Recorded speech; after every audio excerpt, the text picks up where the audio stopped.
शैक्षणिक व इतर उपयुक्त व्हिडिओज पाहण्यासाठी सबस्क्राईब करा all in one for VI या आपल्या यूट्यूब चॅनलला. तसेच बेल आयकॉनला देखील क्लिक करायला विसरू नका, जेणेकरून नवीन व्हिडिओजचे नोटिफिकेशन्स हे आपल्याला सर्वात प्रथम प्राप्त होतील.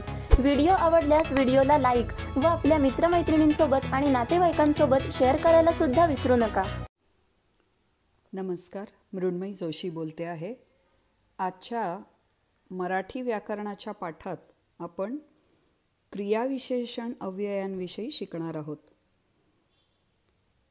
तर क्रियापदाबद्दल अधिक माहिती जो शब्द देतो त्याला क्रियाविशेषण असं म्हणतात.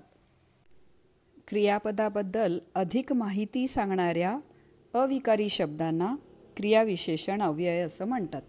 गेल्या वेळेस आपण विकारी आणि अविकारी शब्द म्हणजे काय ते बघितलेलं आहे. तर शब्दांच्या ज्या उर्वरित 4 जाती आहेत, क्रियाविशेषण, शब्दयोगी, उभयान्वयी आणि केवल प्रयोगी, या 4 जाती अविकारी किंवा अव्यय आहेत. क्रियाविशेषणाला इंग्रजीमध्ये ॲडव्हर्ब असं म्हणतात.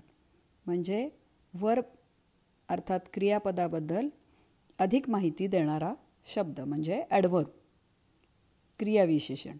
आता क्रियापदांनी जी क्रिया दर्शवली आहे ती केव्हा घडली, कोठे घडली, कशी घडली, किती वेळा किंवा किती प्रमाणात घडली, अशा प्रकारची अधिक माहिती क्रियाविशेषणं देतात. आता आपण उदाहरण बघूया. हे वाक्य बघा. मुलगी जलद चालते. मुलगी जलद चालते. आता ह्या वाक्यात मुलीचं चालणं कसं आहे, तर त्याचं उत्तर आहे जलद. त्यामुळे जलद हा जो शब्द आहे तो आहे क्रियाविशेषण. आता जसं मी म्हणलं की मुलगी जलद चालते, दुसरं एक उदाहरण जर घेतलं आपण, मी जर असं म्हटलं की मुलगा जलद चालतो, तर इथंही जलद हे क्रियाविशेषण आहे. आता हे क्रियाविशेषण अव्यय कसं आहे, तर मुलगी जलद चालते, मुलगा जलद चालतो, मुली जलद चालतात, मुले जलद चालतात. ह्या 4ही जी वाक्य मी सांगितली तुम्हाला, त्यात जलद हे क्रियाविशेषण जे होतं ते जरी वचनात म्हणजे मुलगीचं मुली केलं किंवा वाक्यातलं लिंग बदललं, नामाचं म्हणजे मुलगीचं मुलगा केलं, तरी जलद हे जे क्रियाविशेषण आहे ते जसंच्या तसं राहिलं. त्यामुळे ह्या वाक्यात जलद हे क्रियाविशेषण अव्यय आहे. क्रियेबद्दल जास्त माहिती सांगणारं म्हणून क्रियाविशेषण, आणि लिंग वचन यामध्ये जरी बदल केला तरी क्रियाविशेषणावर त्याचा परिणाम होत नाही, म्हणून ते ठरतं क्रियाविशेषण अव्यय. तर अशी ही जी क्रियाविशेषण अव्यय जी आहेत ती त्याचे जे प्रकार आहेत किंवा त्याचं वर्गीकरण 2 प्रकारांनी होतं. एक म्हणजे त्यांच्या अर्थावरून, ज्याला म्हणतात अर्धमूलक प्रकार, किंवा क्रियाविशेषणांच्या स्वरूपावरनं, आणि त्याला म्हणतात स्वरूपमूलक प्रकार.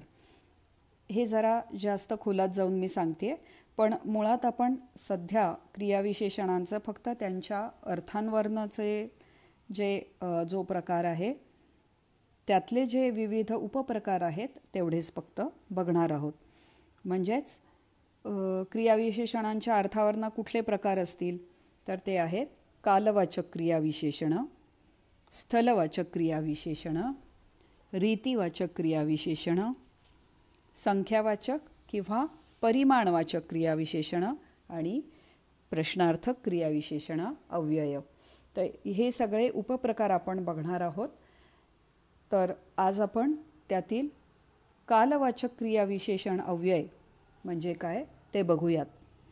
तर कालवाचक क्रियाविशेषण अव्यय, त्याच्या शीर्षकावरूनच लक्षात येईल की हे वाक्यातील क्रिया केव्हा, किती वेळ किंवा किती वेळा घडली हे दाखवतात.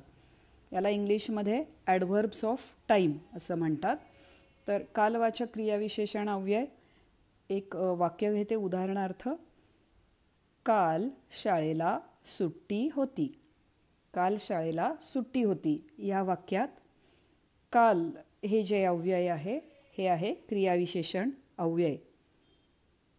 दुसरं वाक्य बघू. मी दररोज व्यायाम करतो. म्हणजे ही जी क्रिया आहे ती किती वेळा घडतीये, तर दररोज घडतीये.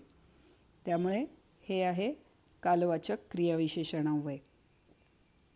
किंवा तिसरं वाक्य बघूया.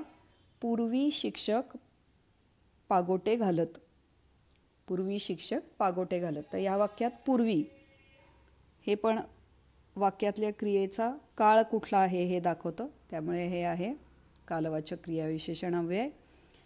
चौथं वाक्य. तो वारंवार आजारी पडतो. ह्यात वारंवार हा जो शब्द आहे हा आहे क्रियाविशेषण अव्यय. कालवाचक क्रियाविशेषण अव्यय यांची अजूनही काही उदाहरणं आहेत. ती आहेत पुढील प्रमाणे.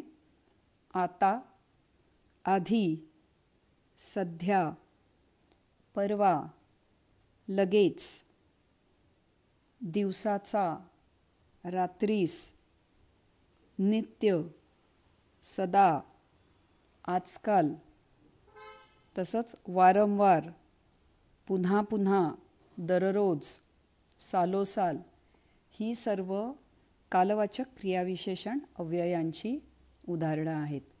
तर आज आपण क्रियाविशेषण अव्यय म्हणजे काय आणि त्यांचे जे विविध उपप्रकार आहेत त्यातील कालवाचक क्रियाविशेषण अव्यय आज आपण पाहिली. आज आपण इथेच थांबतो आहोत.